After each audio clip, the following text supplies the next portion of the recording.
Hello les amis, j'espère que vous allez bien et j'ai le plaisir de vous retrouver pour un point lecture. Donc il s'agit du point lecture du mois de mars. Mars a été pour moi un bon mois, je dirais, niveau lecture. J'ai lu 13 livres en tout, donc je suis assez satisfaite de moi. Surtout qu'il y avait un peu de tout, autant des grandes bricasses, des livres jeunesse, des BD, des mangas. Et en même temps, ça a été des belles découvertes, surtout une qui a été un coup de cœur que vous verrez tout à l'heure passer et que j'ai vraiment hâte de vous présenter. Sinon, j'ai lu une dizaine de romans sur le mois et j'ai lu 2 BD et un manga. Donc pareil, j'ai hâte de vous présenter tout cela et comme je vous dis, ça a été assez varié au niveau des styles. Donc je ne vous fais pas attendre plus longtemps et je vous laisse découvrir toutes mes lectures du mois. Tout d'abord, j'ai lu Cassidy Blake, le 2e tome, Plongé dans les catacombes de Victoria Schwab, aux éditions Lumeng. Je vous mets la couverture ici car je l'ai lu en numérique. Et pour faire un bref résumé du premier tome, on suit Cassidy, qui est une jeune fille pas comme les autres, car en effet, elle est revenue de la mort. Et depuis cet événement, eh bien, son meilleur ami est un fantôme, il s'appelle Jacob, et elle a la capacité de pouvoir entrer dans un autre monde, en fait, où vivent les fantômes. Et si ça ne suffisait pas, en fait, là nous sommes à la période des vacances d'été, donc les parents de Cassidy lui apprennent que pour leurs vacances d'été, en fait, ils vont pas partir où c'est qu'ils ont l'habitude de partir, mais ils vont faire une tournée des lieux les plus hantés pour justement pouvoir tourner leur émission qui est dédiée au paranormal. Donc dans le premier tome, Cassidy va partir en Écosse, plus particulièrement à Édimbourg, et dans ce tome 2, on va suivre Cassidy et Jacob dans Paris. Et disons que à Paris, il va y avoir un esprit bien particulier qui va être réveillé. Voilà pour le résumé. Donc là, c'est un livre que j'ai lu en lecture commune avec mes amies Louise et Julie. On l'a commencé vers le 15 février et on l'a terminé la première semaine du mois de mars. Donc c'est une lecture à laquelle j'ai mis la note de 8 sur 10. Franchement, j'ai trouvé que c'était une suite intéressante et c'était aussi... Ça m'a beaucoup plu que ce soit dans la capitale française également. On y retrouve les monuments clés et plus particulièrement les catacombes, ainsi que de nouveaux fantômes comme je vous le disais. Et comme pour le premier tome, l'autrice fait des références en lien avec Harry Potter, ce que j'ai particulièrement apprécié. Mais il y a également d'autres références que je vous laisse découvrir en lisant le livre. Et on a également de nouveaux personnages, dont un que j'ai particulièrement apprécié. Pareil, je ne vous en dis pas plus, je n'ai pas envie de vous spoiler, vu qu'on est sur un tome 2. Et dans ce tome aussi, ce qui était bien fait, j'ai trouvé, c'est les échanges avec Clara. C'est une protagoniste qu'on rencontre dans le premier tome. Et même si elle n'est pas vraiment physiquement présente dans ce tome, la manière dont Cassidy échange avec elle, j'ai trouvé que c'était vraiment bien fait. Et... aussi, ce que j'ai beaucoup aimé dans ce tome, c'est qu'on a plus d'informations sur Jacob, c'est un peu plus axé sur lui justement, et on a des révélations importantes qui sont faites sur Jacob. On a également un dénouement final qui est captivant et frissonnant, j'ai envie de dire. Dans le tome 1, j'avais trouvé le dénouement final un peu rapide, ici ce n'est pas le cas en fait, c'est ça que j'ai vraiment apprécié, et j'ai vraiment eu un dénouement final à la hauteur de ce que j'attendais, donc vraiment c'était passionnant.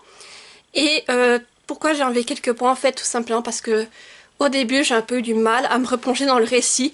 Heureusement ça a été juste un petit moment et après c'est reparti, mais c'est juste pour ça que j'enlève quelques points. Mais c'est une lecture jeunesse que je vous recommande vraiment si vous aimez tout ce qui est un peu fantastique, fantôme, et je pense que c'est une lecture qui se lit parfaitement en période Halloween. Donc si vous voulez enchaîner soit tous les tomes de la trilogie pour Halloween ou vous en gardez un pour chaque mois de l'automne, à vous de voir, mais je pense que c'est vraiment une lecture qui mérite d'être découverte. La plume elle est fluide, c'est très intéressant et je trouve que le fait de l'avoir choisi comme lecture commune, ça passe vraiment très bien. J'ai également lu le tome 4 des Accords corrompus, Rêve de liberté de Kelly Sinclair aux éditions Bookmark. Voilà, je vous montre la couverture qui est magnifique. Et pour faire un bref résumé du tome 1 également, on suit ici Olina qui est en fait la Tatuma du monde de Solis, c'est-à-dire la princesse. Et nous sommes dans un univers en fait où c'est que d'un côté vous avez le monde où il fait très chaud, donc Solis où vit Olina, et de l'autre côté un monde de glace qui se nomme Glacium. Ces deux mondes sont reliés entre eux par un espèce d'escalier qui va d'un monde à l'autre. et c'est le seul moyen d'y accéder. Et on va dire qu'entre les deux mondes, une paix a été trouvée, mais c'est très, on va dire, c'est très récent. Et bien entendu, les gens des deux peuples ne peuvent pas trop se blairer. Et tous les temps de temps pour maintenir ce contrat de paix, on a une délégation de l'un ou l'autre des deux mondes, des mondes qui se rend dans l'autre justement pour échanger et maintenir cet accord de paix. Lorsque la délégation justement de Glacium arrive sur Ossolis, Olina est attirée par le prince de Glacium qui est venu avec eux, et on va dire qu'il y a un événement qui va se passer qui va bouleverser Olina, et suite à cela, Olina va être envoyée sur Glacium. Voilà pour le résumé. Ici donc nous sommes dans le tome 4, vous en doutez, il s'est passé beaucoup de choses depuis ce que je vous ai raconté, beaucoup de révélations, tout cela. Et j'avais hâte de découvrir en fait ce dernier tome. Après, il y a encore un tome 4.5, mais c'est plus un hors-série.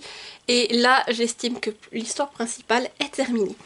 Donc ici, j'ai mis la note de 8 sur 10 à cette lecture. Je vais pas vous en dire grand chose parce que je vais pas vous spoiler, je vais juste vous dire ce que j'ai relevé qui m'a beaucoup plu. Donc déjà on est sur un tome qui est prenant entre bataille, complot et vraiment retournement de situation, révélation, ça y va. On a également Olina qui a un but et on va voir les sacrifices qu'elle va devoir réaliser pour y parvenir, et des fois ce ne sera pas facile du tout. Et bien entendu, on a un dénouement final qui est captivant. Et j'ai trouvé vraiment le dénouement pour nos protagonistes qui était vraiment très beau. Et surtout pour la romance, parce que tout au long de l'histoire, Olina va vivre une romance, voilà.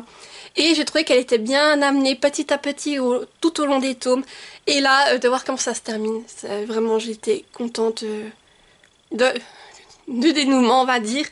Et de comment nos protagonistes vont pouvoir donc vivre leur vie après tout cela. Et tout ce que je peux reprocher un peu dans ce tome, c'est pour dire que c'est un tome final. J'ai quand même trouvé des longueurs par moment, et c'est ça que j'ai trouvé dommage. Je pensais extrêmement que ce serait un tome captivant. Le tome 3, je vous avais dit, c'était le tome que j'avais préféré, et je me suis dit, ben, si ça continue sur cette lancée, le tome 4 pourrait être un coup de cœur. Et bien non, ça n'a pas été le cas, mais comme je vous dis, c'est dommage qu'il y ait ces longueurs, parce que je pense que si on avait été pris, si j'avais été prise du débat à la fin dedans, ça m'aurait vraiment captivé et ça aurait pu atteindre le stade du coup de cœur. En tout cas, je suis contente d'avoir découvert cette saga. Maintenant, je vais aussi lire le tome 4.5. Pour moi, je ne lis pas encore dans ma pile à lire, mais même si je le lis un peu plus tard, ce n'est pas grave. Au moins, j'ai le dénouement principal. Et là, c'était une lecture qui faisait environ 300, un peu plus de 370 pages, et les en-têtes de chapitres sont juste magnifiques. Et comme j'étais pris dedans, disons que ça se lisait très vite, mais en tout cas une très belle découverte, et je suis contente d'avoir pu lire ce tome 4. J'ai également lu Mon ami fantôme, le tome 1, première rencontre de Michel Tolo aux éditions Jungle. Je vous mets la couverture ici car c'était une BD en numérique, et je remercie encore les éditions Jungle ainsi que Nekgali pour l'envoi de ce service presse. Ici on va suivre Magnus, qui est un jeune garçon dont la vie a été chamboulée car il déménage dans une nouvelle ville et il va devoir tout reprendre à zéro, entrer dans une nouvelle école, se faire des amis. Et en plus de ça, Magnus a perdu il y a peu de temps son ami à quatre pattes, donc c'est assez compliqué pour lui. Et on va dire qu'il va pas forcément faire les bons choix en arrivant dans sa nouvelle école. Jusqu'au jour où il va libérer par mégarde une jeune fille fantôme du nom de Saga. Je ne vous en dis pas plus, c'est une BD, donc je n'ai pas envie de vous spoiler, et comme je pense que ça vaut le coup que vous le découvriez par vous-même. Ici donc j'ai mis 8 sur 10 à cette lecture.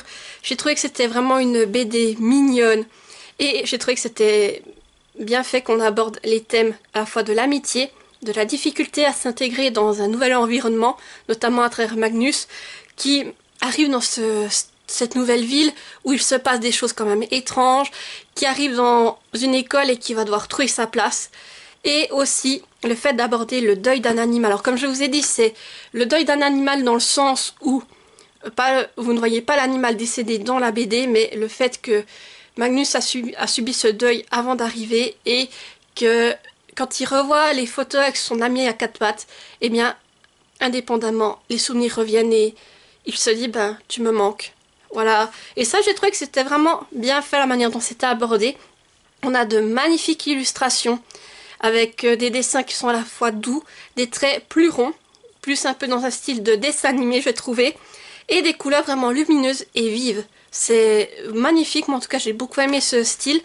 Et au départ je vous avoue que quand j'ai vu la couverture de la BD, je me suis demandé si on serait pas un peu sur un effet 3D. Parce que je sais pas, quand on voit cette couverture, moi j'ai un peu eu cette impression de 3D. Et ce n'est pas du tout le cas parce que, alors je sais pas si j'aurais vraiment apprécié ce style, mais à l'intérieur vous retrouvez vraiment plus comme du dessin animé. J'ai vraiment plus apprécié le style de dessin que l'on retrouve à l'intérieur de la BD. Et par contre, ce que je peux dire, c'est que j'ai adoré le personnage de Saga. Elle est juste incroyable. J'ai trouvé son histoire sympathique et puis ses émotions. Et surtout, moi, ce qui m'a beaucoup fait rire, c'est qu'elle est très expressive, Saga. Quand vous la voyez, même si elle parle pas, vous savez très bien ce qu'elle pense, ce qu'elle ressent. Et ça m'a beaucoup plu. Et aussi le fait que Saga, elle a de l'humour, mais elle est également très consciencieuse et elle a un but. Donc c'est ça qui m'a beaucoup plu à travers ce personnage et la place qu'elle va prendre dans la vie de Magnus au fur et à mesure de l'histoire. Donc après on est sur un dénouement final avec aussi de nouveaux éléments qui laissent présager plus de rebondissements pour la suite et qui donnent envie de découvrir le second tome tout simplement. Et quelque chose qui est vraiment très intéressant, c'est que dans les dernières pages de l'album, vous retrouvez un tuto dessin pour apprendre à dessiner Saga. Je trouve que c'est vraiment bien fait et aussi ça permet de voir comment est-ce qu'on a dessiné ce personnage. Donc moi ça m'a beaucoup plu, j'ai trouvé ça vraiment très intéressant. Et j'ai vraiment apprécié ce tome, c'est tout en douceur, cette histoire d'amitié qui se crée gentiment, qu'il faut poser. Après, tout ce que je peux un peu reprocher à ce tome, effectivement, c'est qu'il a un côté assez introductif. Il faut poser les bases, il faut aussi poser les notes de cette amitié pour pouvoir ensuite avancer. Alors on nous donne des éléments sur quoi la suite va se baser, mais je pense que vraiment les rebondissements et l'aventure viendra avec le tome 2. En tout cas, ça a été une très belle découverte et je me réjouis de découvrir la suite. J'ai aussi lu Agje aux 1000 visages, donc le premier tome, Ce qui y change, d'Aquilegia Nox. Donc j'espère que je prononce juste son nom, sinon je m'en excuse, et sur les éditions PVH. Donc je remercie encore la maison d'édition pour sa confiance et pour l'envoi de ce service presse. Et ici on va suivre donc Agje, qui est un changelin, et disons que comme cela va de soi, il peut se transformer en homme, en femme, voilà. Donc il travaille pour une guilde, et disons que il va se passer quelque chose avec sa guilde, ce qui va entraîner pas mal de péripéties pour Agje. Donc je ne vous en dis pas plus parce que je ne voudrais pas vous spoiler. Sachez que c'est une lecture à laquelle j'ai mis 7 sur 10. Alors franchement, j'ai trouvé que c'est un récit intéressant, centré sur Agje. En effet, on est plus sur ce thème de changelin et de recherche un peu d'identité parce que il peut prendre l'apparence de qui il veut et modifier sa personnalité pour concorder au gré de l'identité qu'il prend. Donc j'ai trouvé ça vraiment intéressant, surtout qu'en littérature, en tout cas dans ce que j'ai lu, j'ai eu très peu affaire à ce type de personnages fantastiques, donc j'ai vraiment trouvé ça très intéressant. Et bien entendu, on découvre aussi le quotidien d'Agje, et tout cela c'est dans un univers développé, donc on sent vraiment que c'est un univers assez vaste. Et voilà, c'est un tome qui réserve, on va dire, bien des surprises. On rencontre également des protagonistes intéressants tout du long, avec des caractères bien variés, ce que j'ai apprécié. Franchement, c'était particulièrement l'un des protagonistes qui m'a marqué et dont j'espère en apprendre davantage dans les prochains tomes. Et pareil, aussi j'ai eu du... Je trouve que c'est vraiment un livre qui a été bien fait, on a des rebondissements, on s'ennuie pas, c'est prenant. Tout en apprenant plus sur notre personnage principal, et c'est ça qui m'a beaucoup plu. Après, je dois vous avouer que pourquoi j'ai mis cette note, eh bien c'est qu'au départ, quand j'ai commencé ce livre, j'ai vraiment eu peur. Parce que j'ai eu du mal avec la plume qui est travaillée et détaillée, ce qui est peut-être pas totalement le style de plume sur lequel je me tourne principalement. Et au départ, on est beaucoup sur un monologue, donc je me suis dit, oula, si c'est comme ça tout du long, ça va pas le faire. Et heureusement, c'est au bout d'un moment, il y a un élément qui va tout changer. À partir de là, je trouvais que le récit se fluidifiait. Donc c'est à partir de là que je suis vraiment entrée dedans. Donc on va dire c'est ça qui a fait qu'au départ, je rentrais pas dedans, fait que je lisais, je me disais ouais d'accord. Et aussi, ce qui m'a fait un peu baisser ma note, c'est que des fois j'ai trouvé que certaines scènes étaient très très très rapides et des fois je ne comprenais pas vraiment tout ce qui s'y était passé ou je devais la relire. Donc c'est pour ça que j'ai mis cette note de 7 sur 10. Après c'est une lecture intéressante de fantasy et j'ai hâte de découvrir en fait la suite des aventures d'Agje parce que quand même on s'attache au personnage, à ce qu'il vit et les autres personnages qu'on rencontre également. Donc j'ai envie de savoir comment tout cela va évoluer, surtout étant donné le dénouement final qu'on nous donne. Et je suis vraiment curieuse de voir sur quoi le tome 2 va porter. Et je me dis que justement les autres tomes devraient être aussi plus retentissants, je ne sais pas, peut-être avec plus d'aventure. Donc à voir, je suis vraiment curieuse de voir ce que cela va donner pour cette saga. Donc ici on était sur une lecture qui faisait un peu plus de 210 pages. Donc c'était écrit quand même assez grand mais assez serré. Voilà, pour vous montrer. Et comme je vous dis, moi en tout cas j'ai passé un bon moment de lecture. Ah, et je vous ai pas montré en fait, voilà. Là, à quoi ça ressemble là, derrière. Vous voyez là vous avez le résumé en fait qui est devant. Et là vous avez l'image en fait. On voit très bien ici un homme et dans le miroir un portrait de femme. Donc voilà pour représenter le changelin. Mais oui vraiment, alors j'étais vraiment curieuse. Et comme je vous dis, j'ai hâte de voir ce que ça va donner par la suite. J'ai aussi lu le deuxième tome de Belladonna Foxglove d'Adaline Grace aux éditions de Saxus. Je vous mets la couverture ici car je l'ai lu en numérique. Et là, pour faire un bref résumé du tome 1, on suit Signia, qui n'a pas eu une enfance facile, elle a perdu ses parents très jeunes. Mais Signia est une enfant bien particulière car en effet, elle ne peut pas mourir déjà. Et en plus, elle voit les fantômes et plus particulièrement l'ange de la mort, donc la faucheuse. Signia va donc passer de famille d'accueil en famille d'accueil, mais disons qu'il va toujours y avoir un drame. Son tuteur va décéder. Donc pour finir, on pense qu'elle est maudite et elle va donc retourner chez son oncle, je crois. Et là-bas, elle se dit que justement, il faut que elle a l'occasion de faire son entrée en société. Donc il faut que rien n'arrive, tout simplement. Sauf que ça ne va pas être facile parce que dans la famille où c'est qu'elle atterrit, la mère est décédée il y a quelque temps, la fille est malade et vraiment ne va pas très bien. Et peu de temps après son arrivée, elle va rencontrer le fantôme de la mère qui va lui apprendre en fait qu'elle n'est pas morte de mort naturelle, qu'elle a été tuée. Donc Signia va commencer à enquêter en se disant qu'il y a peut-être quelqu'un qu'en veut après sa nouvelle famille et elle va découvrir, elle souhaite découvrir qui c'est pour justement empêcher que ce soit de nouveau la cata dans cette nouvelle famille. Donc voilà pour le résumé.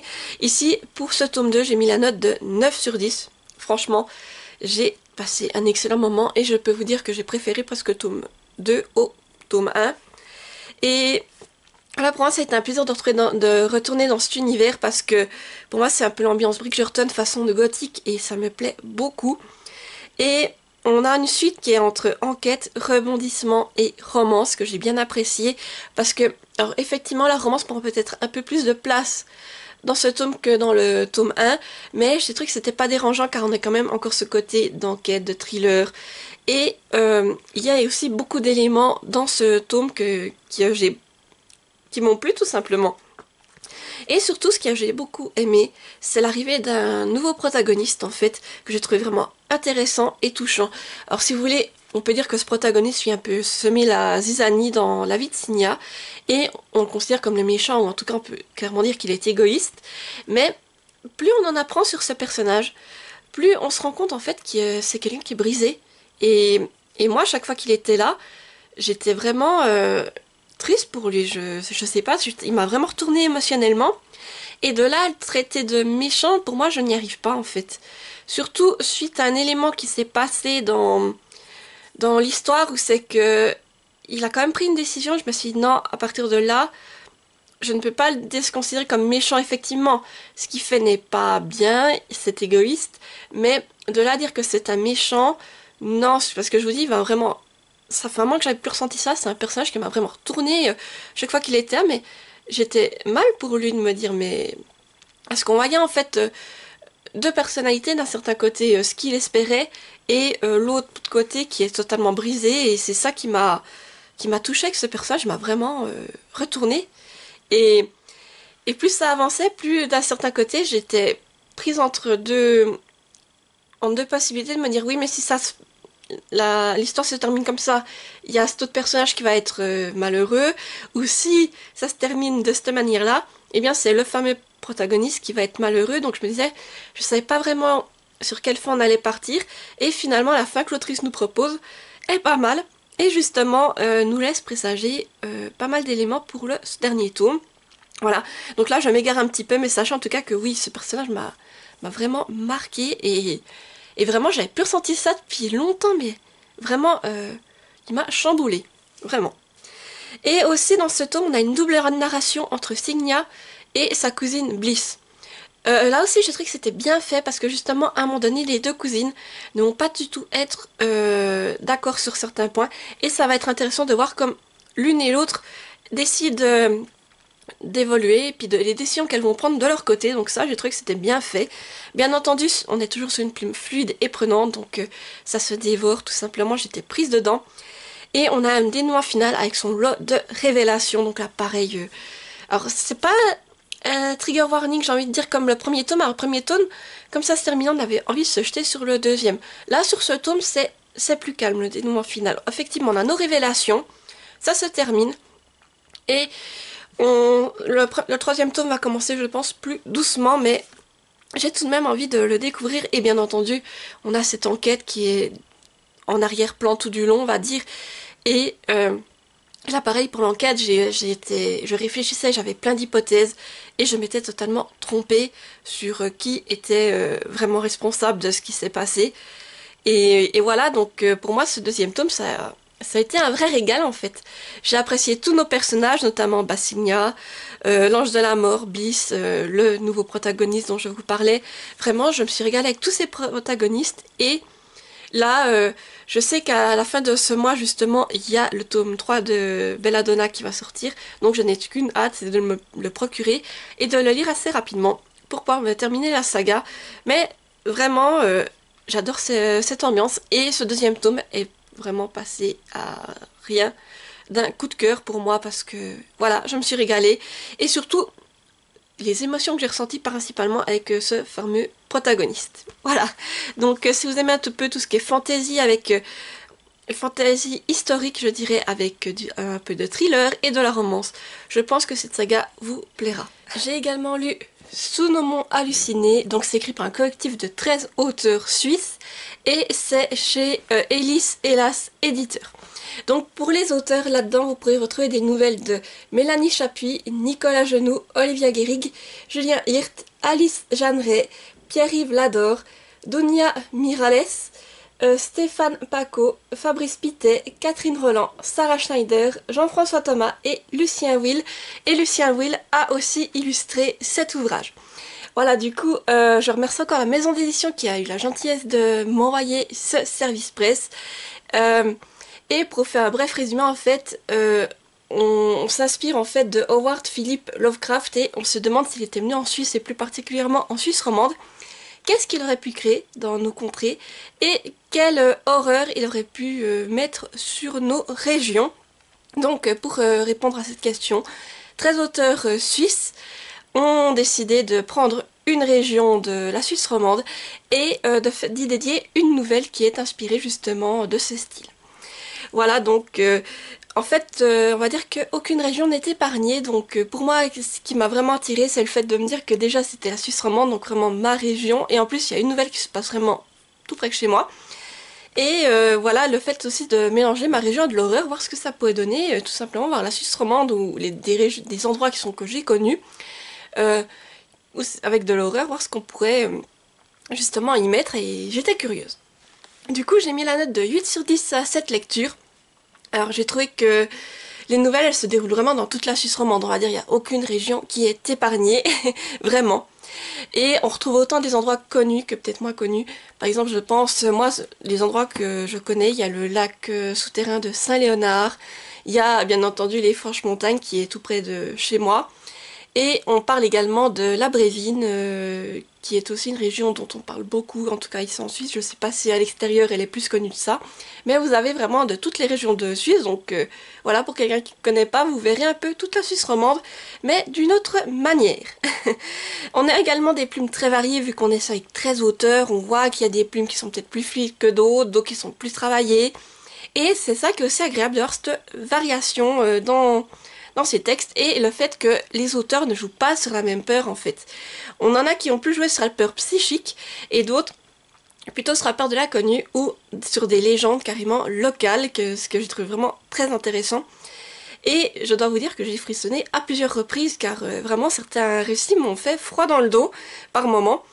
Et peut-être aussi à ce dû au fait que je connaisse les lieux où ils se déroulent, ou en tout cas certains vraiment je les connais, je les ai déjà vus, mais d'autres où je vois où c'est que c'est, et je me dis que certains lieux, si je devais y retourner, je ne les verrais plus de la même manière, en tout cas après avoir lu ce livre. Et pareil, c'est des lectures rapides, on venait sur des nouvelles d'une vingtaine de pages en général, donc ça se lit vite. Et moi, pour faire durer mon plaisir, en fait, pour pas les enchaîner, peut-être me dire oui, c'est répétitif ou que sais-je, je me suis dit j'en lis 1 à 2 par jour, comme ça j'ai vraiment bien le temps de les digérer, de réfléchir à ce qui m'a plus plu dans certaines, peut-être moins plu dans d'autres. Et après, je repars avec d'autres, donc du coup, comme il y a 13 lectures, ça m'a tenu environ sur une semaine, 5 jours, donc c'était vraiment agréable et ça a fait durer le plaisir parce que comme vous savez, moi j'aime beaucoup avoir peur. Et en plus on a des illustrations sublimes à l'intérieur mais à la fois sombres qui nous plongent vraiment dans l'ambiance de chaque récit. Donc pour chaque nouvelle en général vous avez une illustration, alors là, je vous montre comme ça, vous voyez. Bah, ça a un côté assez sombre, assez réaliste, mais en même temps ça vous plonge dans l'ambiance de la nouvelle et j'ai trouvé ça que c'était vraiment bien fait, agréable également. Et après, voilà pourquoi est-ce que j'ai enlevé un point, c'est tout simplement, comme j'ai envie de dire, on est dans des nouvelles, comme j'ai dit, et sur ce style de recueil, souvent, il y a des nouvelles qui nous parlent plus que d'autres, et voilà, il y en a d'autres, c'est tout simplement, juste pour ça en fait. Il y a des nouvelles qui m'ont beaucoup plus parlé, que j'ai plus apprécié. Alors, moi, pour vous dire, je suis beaucoup plus sensible aux histoires qui parlent avec des créatures mystérieuses, quoi. C'est qu'il y a vraiment quelque chose qui est la source de l'horreur, j'ai envie de dire, et le fait de pas savoir ce que c'est, ça m'intrigue. Alors après, il y en a pour tous les goûts, j'ai envie de dire, dans ce recueil. Pareil, je sais que moi, je suis plus sensible à ça, d'autres vont être plus sensibles à d'autres choses. Et là, avec la variété que vous avez dans ce recueil, je pense que si vous aimez l'horreur, que vous avez envie de découvrir un peu la Suisse romande, eh bien, vous pourrez y trouver votre compte, tout simplement. Donc c'est vraiment un recueil que je vous recommande et que vraiment, moi j'ai passé un bon moment. Comme je le dis, je ne verrai plus du tout certaines régions de la même manière. Et voilà, ça a été vraiment agréable et pour chaque nouvelle, je me suis régalée. Donc je ne peux que vous le conseiller si vous avez envie de frissonner et comme je vous dis, de découvrir un peu la Suisse romande sous un nouveau jour. J'ai également lu Specgraph de Gem Taignon 4 et Christian Ward aux éditions Delcourt. Je mets la couverture ici car c'était une lecture en numérique et je remercie encore la maison d'édition ainsi que NetGalley pour l'envoi de ce service presse. Alors ici on est sur une BD qui est plus tournée sur l'horreur et le paranormal, voire même le gore, donc si vous êtes sensible à ça, renseignez-vous avant de vous lancer. Et pour faire un bref résumé, en fait on a un manoir en fait qui a été habité par un riche, une personne riche tout simplement. Cette personne est décédée mais on sait qu'elle est en train de créer une machine pour créer des fantômes en fait qui pourraient amener à la vie éternelle. Et depuis son décès, différentes personnes essayent d'entrer dans ce manoir pour s'emparer de cette machine. Et on va suivre 2 jeunes femmes qui vont se retrouver bloquées à l'intérieur du manoir. Ici, j'ai mis la note de 7 sur 10 à cette BD. Alors effectivement, on est dans une ambiance mystérieuse entre paranormal et gore. Donc moi, ça, j'ai bien apprécié. Car comme je vous dis, moi, tout ce qui est un peu paranormal, toutes ces choses-là, ça m'attire. On a des illustrations qui sont réalistes, avec des dessins, j'ai envie de dire, qui sont en adéquation avec l'ambiance du récit. Et pareil pour les couleurs, en fait, tout... Voilà, c'est un style qui est vraiment en adéquation avec ce qu'on a envie de donner. Contrairement aux autres BD que j'ai pu lire ce mois qui étaient plus mignonnes, tout ça, et au niveau des dessins, là, c'est toute une autre ambiance et c'est vraiment bien adapté à ce récit.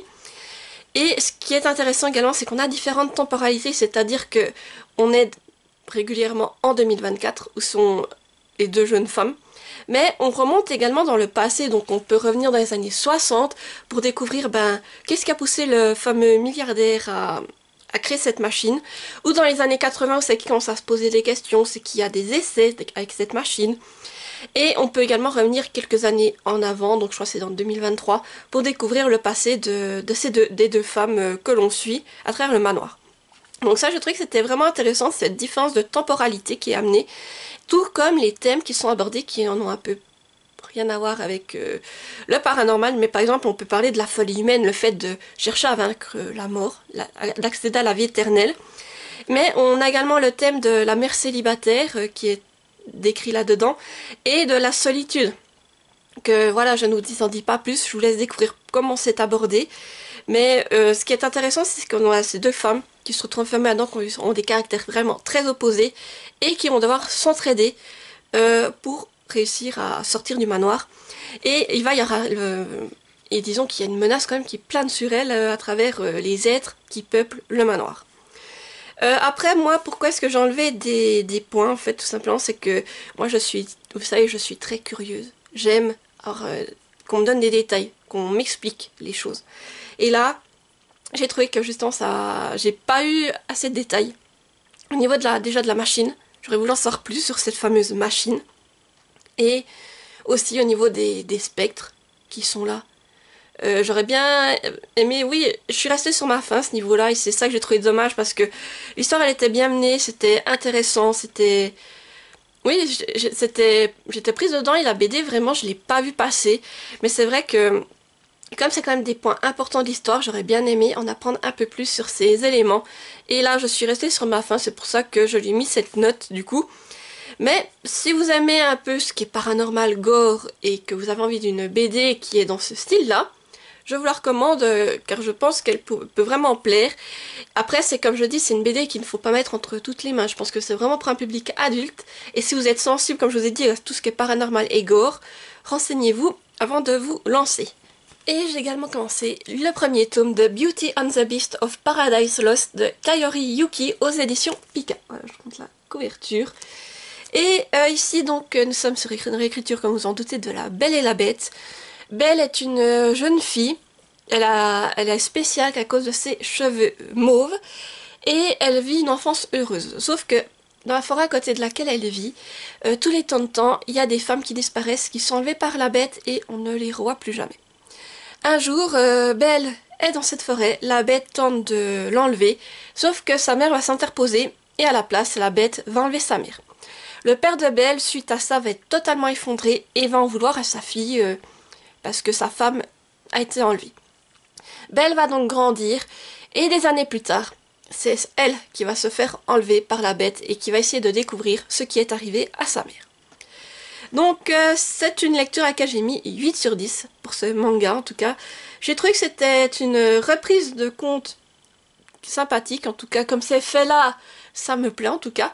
On est vraiment dans une reprise de La Belle et la Bête façon manga déjà, donc ça ne pouvait que m'attirer.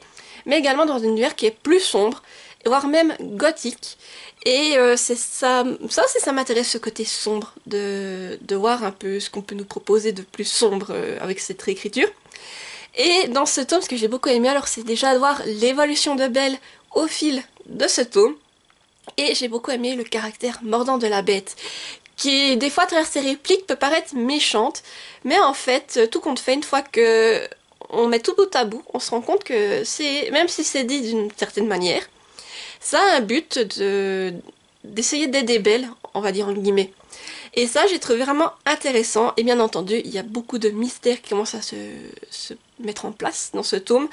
Et ici, j'ai envie de dire, on est plus sur un tome introductif qui est là pour poser le décor, donc c'est vrai qu'on peut dire qu'il ne se passe pas encore grand chose là-dedans, mais on voit déjà les éléments qui sont mis en place pour la suite, et c'est pour ça que j'ai peut-être mis 8, parce que voilà, là on est plus sur le tome d'introduction, je me dis, alors je pense que la suite va peut-être me réserver plus de surprises, et du coup je préfère garder le 9 pour la suite, si ça vraiment ça s'enchaîne, tout simplement. Et je dois vous dire aussi que les illustrations sont tout bonnement magnifiques, en tout cas moi j'aime. Alors comme je vous dis, vous pouvez avoir des illustrations vraiment très belles et des illustrations plus sombres. Alors là vous voyez, là vous êtes vraiment sur un peu du plus, voilà, plus plus soft, j'ai envie de dire. Et si je vous montre des plus sombres, si je trouve... Voilà. Est-ce que je en trouve? C'est ça encore le problème. Voilà. Et là, par contre, il faut voir quelque chose de beaucoup plus sombre, vous voyez. Donc, en tout cas, là, ça a été une bonne entrée en matière, j'ai envie de dire, pour ce manga. Et en plus, ça a été mon manga du mois. Comme vous savez, je m'étais mis comme objectif pour cette année de lire un manga ou une BD perso par mois. Alors là, ce sera le manga que j'ai lu pour mars. Et j'ai envie de vous dire que j'ai bien envie de continuer avec les autres tomes pour la suite, surtout que là on est sur une saga qui est terminée en 5 tomes. Et comme mot-clé à l'arrière on nous met que c'est de la fantasy, de la romance et du mystère. Oui, des mystères. Voilà, donc là pour le moment l'univers me plaît bien. Et j'ai hâte de voir comment tout cela va évoluer, surtout on nous montre certains éléments. Alors c'est vrai que je suis curieuse de me dire mais pourquoi la bête a été maudite, parce que je pense que sur ça on reste sur le même principe que la belle et la bête. Et j'ai hâte de découvrir ce fait en fait. Pourquoi la bête a été maudite et qu'est-ce qui s'est vraiment passé. Voilà, donc en tout cas une très belle entrée en matière et j'ai hâte de lire les autres tomes. J'ai également lu L'étrange destin de Piette. Donc c'est le premier tome de Lilena Rousseau en auto-édition. Et je remercie encore l'autrice qui a eu la gentillesse de m'envoyer ce service presse.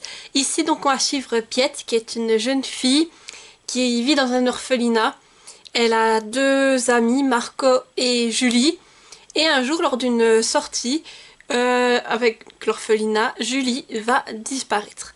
Marco et Piette vont donc tout faire pour la retrouver. Voilà donc pour le résumé. C'est une lecture à qui j'ai mis 9 sur 10. C'était vraiment une très belle découverte. Je me suis régalée. J'ai trouvé cette lecture jeunesse vraiment toute mignonne, avec de belles valeurs qu'on essaye de nous transmettre à travers les chapitres. Notamment, j'ai relevé l'amitié qui est très forte à travers ce récit. Et aussi la notion d'entraide et de ne pas juger les gens sur leur apparence. Donc pour moi, j'ai trouvé que c'était vraiment bien fait, bien amené. On a des personnages qui sont très attachants. On adore Piette dès le début, j'ai envie de vous dire, ainsi que ses amis. Et ce qui est vraiment intéressant dans cette histoire, c'est que Piette, tout au long de son aventure, va faire des rencontres vraiment très intéressantes. Et elle va même déboucher à un moment donné dans un univers fantastique, avec des créatures fantastiques pour le coup, ce que j'ai vraiment apprécié, ce tournant. Et on est sur une intrigue vraiment qui est prenante, une petite aventure sympathique, avec une plume fluide et totalement adaptée aux plus jeunes. Donc voilà, soit vous pouvez le lire à vos enfants, ou si votre enfant arrive déjà à lire des livres avec un certain nombre de pages, je pense que c'est une bonne lecture pour lui. Et j'ai trouvé le dénouement final aussi très sympathique, et on a envie de découvrir la suite des aventures de Piette, tellement on est pris dedans. Et suite à ce qu'on découvre dans l'histoire justement, ça donne envie de voir comment tout le reste va évoluer. En tout cas, j'ai pris beaucoup de plaisir à découvrir la plume, ainsi que Piette et ses amis. On est sur un livre qui fait un peu plus, environ, oui, 150 pages tout pile, et c'est écrit vraiment très grand et aéré. C'est pour ça que je vous dis que pour un jeune lecteur, c'est vraiment adapté. Et en tout cas, moi je me suis régalée et j'ai hâte de découvrir la suite des aventures de Piette. Donc il ne me faudra pas attendre très longtemps, je crois que j'ai vu l'information. Le tome 2 sort au mois d'avril. J'ai également lu La licorne marron, toujours de Lilena Rousseau en auto-édition. Et là pareil, je remercie encore l'autrice qui m'a permis de découvrir son autre roman. Ici on va suivre Lila, qui est une jeune licorne, mais elle est marron. Et toutes les licornes sont blanches. Donc Lila vit très mal sa différence et elle voudrait être blanche comme tous les autres. Du coup, elle va décider de se rendre chez la sorcière qui vit à l'autre bout de sa contrée afin qu'elle la transforme en licorne blanche, et on va la suivre dans cette aventure. Là aussi, c'était une très belle découverte. J'ai mis un 9 de 9 sur 10. Je me suis régalée avec ce petit récit très agréable. Et moi, en plus, si on me parlait d'une histoire avec une licorne, j'ai envie de vous dire, j'adore les licornes, donc il n'en fallait pas plus pour me convaincre. Et là, pareil, on est sur une histoire jeunesse qui est très sympathique. Et là, on tourne plutôt autour du thème de l'amitié et aussi sur le thème d'accepter ses différences. Ce que j'ai trouvé vraiment très intéressant, la manière dont c'est amené à travers Lila et sa couleur marron. C'est une histoire toute mignonne également, très agréable, prenante, avec des protagonistes attachants qu'on va rencontrer au fur et à mesure de l'histoire. Et pareil, Lila va faire des rencontres tout au long de son aventure qui sont très intéressantes et qui vont la faire petit à petit réfléchir et prendre conscience que peut-être le fait d'être blanche, ce n'est peut-être pas la meilleure solution. Voilà, elle va commencer à réfléchir et peut-être à s'accepter telle qu'elle est. Donc ça, j'ai vraiment trouvé ça très bien comme c'est amené. Et pareil, on est sur une aventure qui est sympathique. Je me suis régalée. On tourne les pages en fait. Et quand on arrive à la fin, on se dit ah déjà. Et pareil, la plume, elle est simple, fluide et aussi adaptée à de jeunes lecteurs. Donc vraiment, si vous avez des jeunes enfants, pourquoi pas leur raconter l'histoire de Lila, la licorne. Je suis sûre que ça peut très bien passer. Et si vos enfants arrivent déjà à lire des livres, pourquoi pas essayer de leur proposer ce livre. Donc ici, il est un peu plus court que Piet. Il me semble, oui, il fait 140 pages. Et pour le style d'écriture, on est vraiment sur vraiment aussi une écriture grande et aérée. En tout cas, je me suis régalée avec l'histoire de Lila. Entre les deux, je dirais presque que j'ai plus d'attachement pour Lila. Peut-être aussi, comme je dis, j'adore les licornes, alors ça a déjà joué. Mais j'ai beaucoup aimé cette notion de s'accepter soi-même, d'accepter sa différence. Et je trouve que c'est important de véhiculer ses valeurs dès le plus jeune âge. Et à travers une licorne, je trouve que ça passe très bien. L'histoire est vraiment sympathique. J'ai adoré cet univers où l'on découvre aussi d'autres créatures, que ce soit fantastiques ou des petits animaux avec qui Lila va échanger. Voilà, il y a vraiment de tout dans cette histoire. Et c'est ça qui m'a beaucoup plu, donc je ne peux que vous la recommander vivement. Et j'ai eu un énorme coup de cœur pour le second tome d'Acotar, donc Un palais de colère et de brume de Sarah Gjimas, aux éditions La Martinière Fiction. Voilà, je vous montre la couverture. Elle est magnifique. C'est une belle bricasse hein, quand même. Voilà, il fait plus de 700 pages, si mes souvenirs sont bons.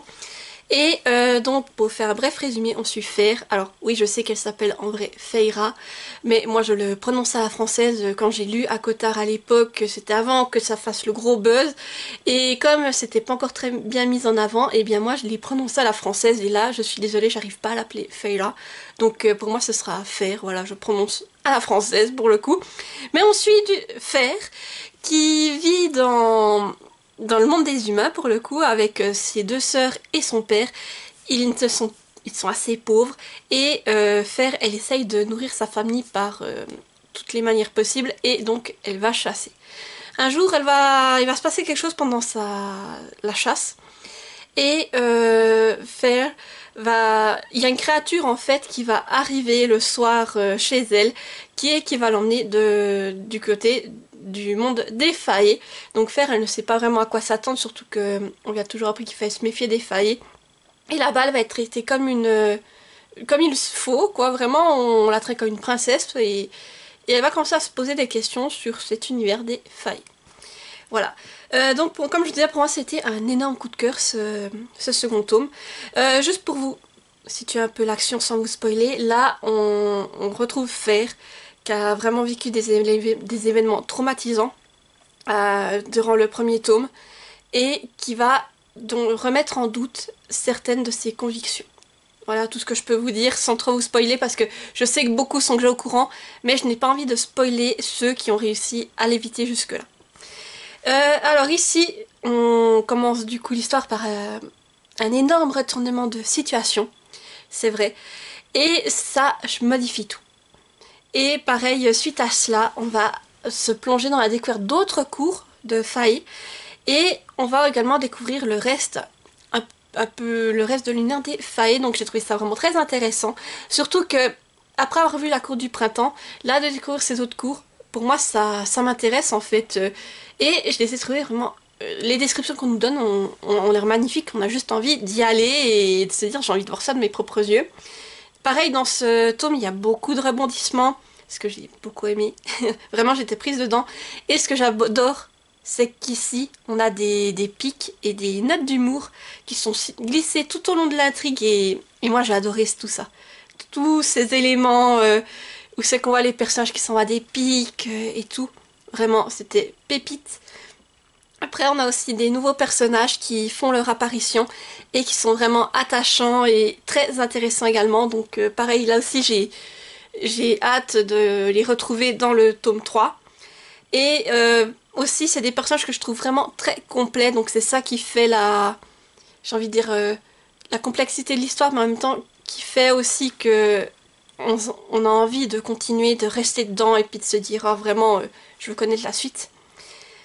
Pareil aussi, on a la romance qui prend un nouveau tournant, donc voilà, dans le premier tome, ça m'avait peut-être moins marqué, mais là, par contre, préparez-vous à avoir des scènes de sexe. Donc si vous êtes sensible à ça, sachez qu'il y en a quelques-unes à l'intérieur de ce tome. Vous pouvez les lire éventuellement en diagonale, mais il y en a quelques-unes, que vous soyez au courant. Et pareil, disons qu'on voit certains protagonistes aussi d'un nouvel œil, suite à tout ce qu'on nous montre. Et le dénouement final est retentissant purée. Je ne me rappelais pas que ça se terminait comme ça, je vous jure. J'ai lâché ce livre, j'avais envie de hurler en me disant « Ah mon Dieu, ça j'avais oublié ». Je ne me rappelais pas de cette fin. Et c'est vraiment... Oh là là. Vraiment, je me suis dit « Mais mon Dieu, mais il faut que je commence le tome 3 assez vite parce que je peux pas rester comme ça sur cette fin. » Surtout que j'ai l'impression que c'est plus le tome 2 et le tome 3 que j'avais oublié en fait au niveau de ma relecture d'Akotar. Et là, le tome 2, alors c'est revenu petit à petit en fait les éléments, mais la fin... Alors je ne me rappelais pas du tout. Et mon Dieu, ça a été vraiment... J'étais sur les fesses à la fin de me dire « Oh purée, il me faut la suite ». Et alors je sais que pendant longtemps, je vous ai dit que... En tout cas pendant ma première lecture d'Akotar, mon tome préféré était le tome 1. Suite à cette relecture, je peux vous dire que le tome 2 pour le moment est mon favori. À voir ensuite avec le tome 3, vu que je n'ai plus trop de souvenirs de celui-ci, il faudra que je me le relise justement pour voir ce que j'en repense. Mais... peut-être, je pense que le tome 1 était mon préféré au début, parce que c'est là que j'ai rencontré l'univers, que je me suis pris la claque au niveau de l'univers à l'époque. Là, je connais déjà l'univers, je repars dans quelque chose qui est connu, et c'est vrai que le tome 1 était une très bonne lecture, mais le tome 2, c'est là que je me suis vraiment pris une claque cette fois en me disant « Ah oui, c'est vrai que tout ça comme c'est orchestré, c'est vraiment fait, bien fait. Il y a vraiment... on est pris dedans, les événements s'enchaînent, on a envie de découvrir ces nouveaux protagonistes, de suivre Fer à travers toutes ces aventures. Et voilà, du coup, pour moi, c'est un gros coup de cœur. Je ne peux que vous recommander de lire Akotar si vous ne l'avez pas encore lu. Et en tout cas, je vais me faire un plaisir de poursuivre ma relecture. Et maintenant, je n'ai qu'une hâte aussi, vu que c'est de voir ce que va donner le tome 4, où on est justement, on suit une autre sœur de Fer. Et là, comme je vous disais, oui, c'est une lecture qui fait 700 pages. Là, le style d'écriture est standard. Et voilà, c'est quand même assez serré. Mais comme vous êtes pris dedans, ça se lit tout seul. Donc pour moi, un gros coup de cœur. Et je suis super heureuse d'avoir relu ce tome pour le coup. J'ai aussi lu le premier tome de Dark Ascension, donc Vilaine, de Robin Benway aux éditions Hachette Heroes. Voilà, je montre la couverture. On est ici sur une réécriture mettant en scène les deux belles-sœurs de Cendrillon, donc Anastasie et Javotte. Pour vous faire le résumé, en fait, disons qu'on part avant l'histoire que l'on connaît tous, celle du film d'animation Disney. Et on va découvrir Anastasie et Javotte qui se préparent à participer au bal de la majorité du prince. Pour le coup, Madame de Tremaine est très stricte avec elle et les envoie à des cours. Pour Anastasie, ce sont des cours de flûte et Javotte des cours de chant. Elles doivent aller prendre ses cours au village et lorsqu'elles peuvent sortir de la maison, c'est un peu un moment de liberté pour elles. Lors de justement ces sorties, elles vont chacune rencontrer un protagoniste. Pour l'une, cette personne va faire qu'elle va s'intéresser à l'étude des sciences, et pour la seconde, cette rencontre va vraiment tout chambouler et pourrait bien déboucher sur des sentiments bien plus puissants. Donc on va suivre les deux sœurs et découvrir comment tout cela va évoluer avec elles. Ici, c'est une lecture qui j'ai mis 9 sur 10. J'étais contente de pouvoir justement plonger dans une réécriture de Cendrillon et très curieuse d'en apprendre plus sur ces deux personnages secondaires, sur qui on ne sait pas grand-chose au final, vous me direz. Et là, j'ai eu un peu des réponses justement à mes questions.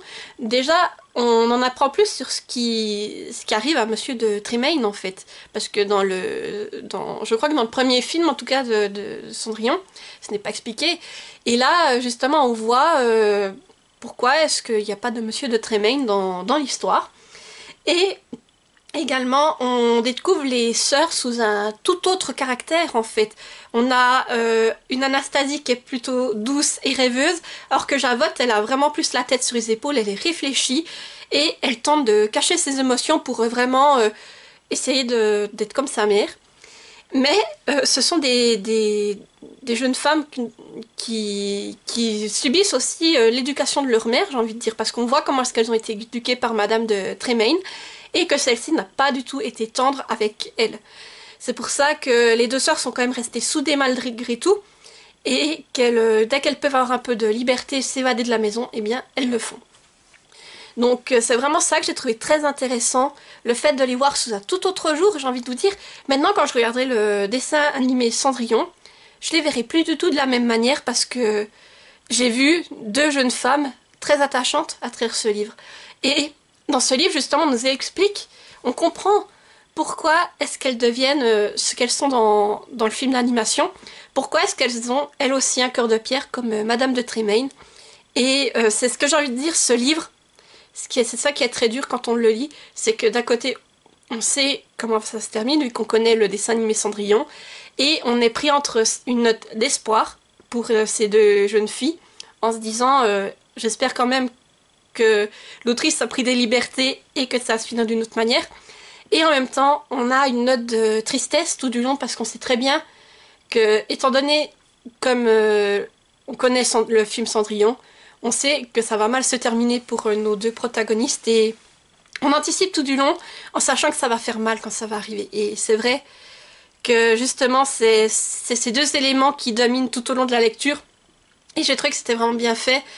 En plus, c'est vraiment un livre qui, comme je vous dis, qui était très intéressant de voir ces deux filles sous un autre jour, de voir justement qu'elles rêvaient elles aussi, qu'elles avaient de l'espoir, qu'elles rêvaient d'autre chose et on voit que comment est-ce qu'elles ont été élevées par Madame de Tremaine, que la vie n'a pas été facile. Et aussi on comprend un peu mieux la relation qu'elles ont avec leur demi-sœur, donc Cendrillon, qui se nomme ici Ella. Et justement on voit qu'est-ce qui a peu amené au comportement qu'elles ont au final, parce qu'au début, elles ne sont pas du tout comme ça avec Ella. Alors certes, elles ont peur de leur mère, alors quand leur mère s'en prend à Ella, elles ne vont pas s'interposer, mais elles ont quand même de la peine pour elle. Et après, elles ne sont quand même pas ignobles avec Ella. Même s'il n'y a pas une complicité, il y a quand même... c'est pas du tout la même chose. Et ça, j'ai trouvé que c'était vraiment intéressant de les découvrir sous cette autre facette et de comprendre comment est-ce qu'on en est arrivé aux versions que l'on trouve dans le film. Donc pour moi, c'est vraiment une très bonne histoire, même si je vous dis, j'avais le cœur gros en le lisant parce que je savais que ça allait déraper à un moment donné. Et voilà, du coup, ça m'a fait mal pour elle, franchement. Vraiment mal parce qu'on s'y attache. Et à travers cette lecture, j'ai pu en apprendre plus sur ces deux vilaines, entre guillemets, j'ai envie de dire. Parce que là-dedans, elles sont pas encore vilaines. Et ça m'a fait... C'était intéressant de voir comment est-ce qu'elles étaient avant tout cela, d'en apprendre plus sur ces personnages secondaires. Je vous dis, c'est vraiment quelque chose d'intéressant. Donc je pense que je vais me procurer les prochains tomes qui vont sortir. Je crois qu'il y avait le tome 2 c'est sur le Capitaine Crochet. Et il y a un tome 3 qui est en cours de traduction. Je crois que ce sera sur Jafar. Je suis plus sûre, mais j'ai vu passer en tout cas un tome en anglais. Là, on est sur une lecture qui fait un peu plus, presque 300 pages, je crois, 280 pages. Et c'est une écriture standard assez serrée, mais on est tellement pris entre ces deux sœurs que ça se lit tout seul. Et ce qui est bien, c'est qu'on a aussi les chapitres, si vous voulez, c'est une double narration. Donc on a un chapitre toujours du point de vue d'Anastasie et ensuite on passe à Javotte. Donc comme ça on suit les deux jeunes femmes. Elles ont des caractères bien différents, en plus c'est ça qui est intéressant. Et voilà, comme je vous dis, moi ça a été intéressant de les découvrir sous cette facette. Ça a presque été un coup de cœur, franchement j'étais pas loin. Mais en tout cas, ça a été une excellente lecture. Et si vous aimez tout ce qui est réécriture Disney, plus particulièrement du côté vilain, et que vous avez envie de découvrir un peu plus l'histoire de ces deux sœurs, je recommande vivement cette lecture. Et là, du coup, c'est un livre que j'ai sorti de ma pile à lire, de mon jeu des gommes à palme, justement. Et celui-ci, c'était mon amie Julie qui me l'a sélectionné. Donc déjà, ça m'en fait un en moins dans cette pile à lire. Et pour le coup, ça a été une très belle découverte. Je suis toute contente d'avoir pris le temps de le lire. J'ai également lu Aurélien Loiseau, le premier tome, L'apprenti extracteur de Catherine Roland en auto-édition. Je vous montre la couverture qui est sublime. Et donc, on va suivre Aurélien Loiseau, comme vous pouvez vous en douter. Aurélien, par un malencontreux incident, il va se retrouver dans l'au-delà. Et rien ne se passe comme prévu pour lui en fait, car il va devoir se dépatouiller par lui-même pour arriver et pouvoir se présenter à son jugement. Voilà, je ne vous en dis pas de plus, je vous laisse découvrir le reste, mais en tout cas c'était une très bonne lecture, je lui ai mis la note de 8 sur 10. J'ai trouvé que c'est un récit vraiment très intéressant qui mêle l'historique parce qu'on se trouve en 1782 en France, quand on suit Aurélien encore dans notre monde à nous. Et à la fois on a un univers un peu fantastique qui est développé et c'est également très intéressant. D'autant plus que on rencontre des créatures mythologiques et particulièrement de la mythologie grecque. Ça, j'ai aussi trouvé que c'était bien fait, le fait de nous amener ces différentes créatures, c'est les clins d'œil qui sont faits. Alors, des fois, on ne nous dit pas exactement ce qu'est la créature, mais comme on a décrit, on voit clairement, on se dit, ah oui, c'est telle créature de la mythologie.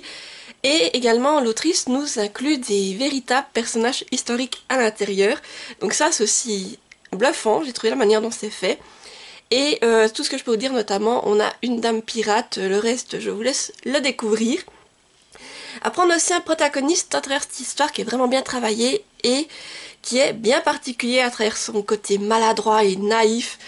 Mais en même temps, il a un grand cœur et c'est ce qui le rend attachant, c'est-à-dire qu'Aurélien, il essaye de toujours faire que tout le monde soit content, en fait, sauf que des fois, c'est pas possible. Mais il essaye toujours de faire au mieux pour tout le monde et c'est ça que j'ai trouvé intéressant avec lui, même si, comme je vous dis, son côté maladroit et niais vont lui jouer bien des tours. Mais voilà, c'est vraiment un univers que je trouve loufoque, comme pour Emma Paddington, que je me suis voilà, j'ai retrouvé ce même type d'univers où c'est loufoque, déjanté, et ça m'a beaucoup plu. Et pareil, ce serait pas du Catherine Roland si on n'avait pas des notes d'humour, autant dans les répliques, dans les situations hallucinantes qu'on nous propose, mais il y a des fois, je me suis tordue de rire tellement c'était incroyable ce qu'elle nous propose et voilà, je me suis tout simplement régalée. Et vu comme ça se termine, je suis curieuse vraiment de découvrir la suite des aventures d'Aurélien. Après, j'ai juste enlevé un point parce que c'est vrai que j'ai du mal à entrer dans l'histoire, je dirais au début. C'est vrai qu'il m'a fallu quelques chapitres pour vraiment être bien à l'intérieur et me dire, ah là, j'ai envie de savoir la suite, qu'est-ce qui va arriver à Aurélien.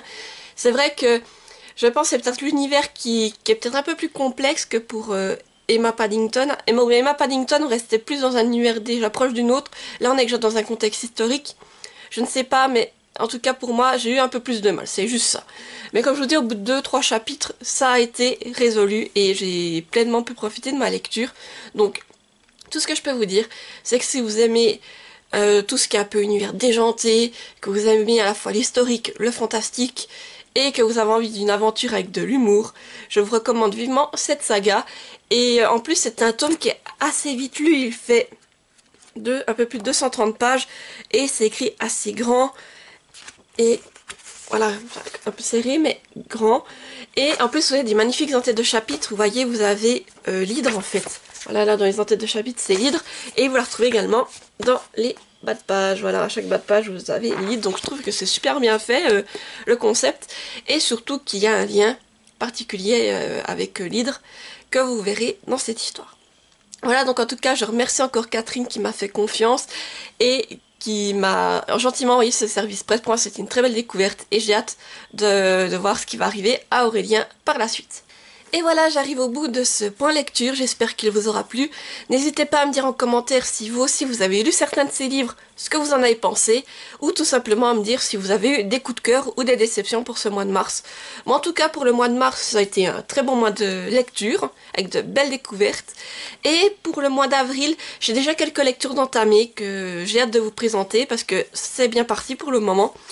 Et si vous êtes trop timide pour laisser un commentaire, comme d'habitude, mettez-moi un emoji, donc sur les 3 livres empilés, si vous ne savez pas trop quoi mettre. Ou s'il y a un livre qui vous a peut-être un peu plus marqué, essayez de me chercher un emoji en lien avec ce livre, pourquoi pas.